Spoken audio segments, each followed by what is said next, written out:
you take Jocelyn Llaniete to be your lawfully wedded wife, to share your life openly, standing with her in sickness and in health, in joy and in sorrow, in hardship and in ease, to cherish and to love forevermore? Yes, I do. Learn from my mistakes and take your pain.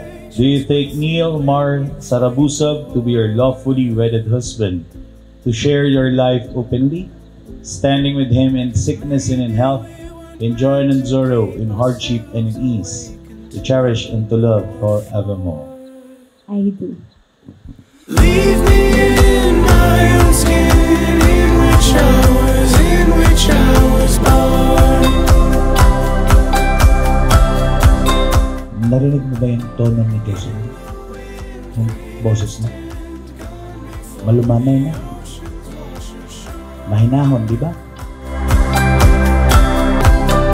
Don't you feel it, darling, when you sleep?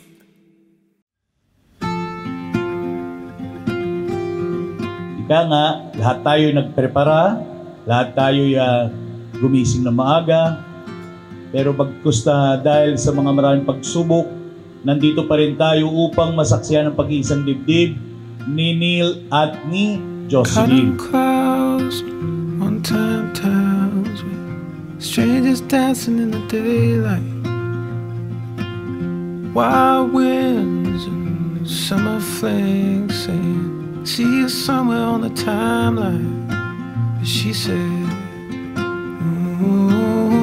Panatilihin mong ganyan lamang ang tono ng boses ng Mrs. mo, Neil, at nangangako ko sa iyo, hahaba ang buhay mo.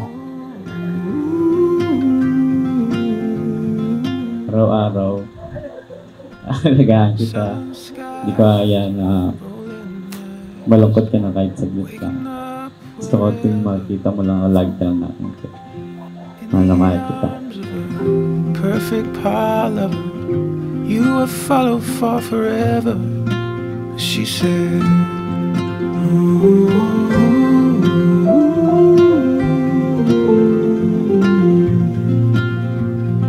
Ba't ka sa akin nakaharap ng sinabing mahal na mahal kita? Ulitin mo. Yeah. open doors, see through shores, boats balanced on the water. Soon we'll be just a memory. You will tell a little taller, like when she said, Mr. Neil Mar Sarabusab, you may now kiss your wife.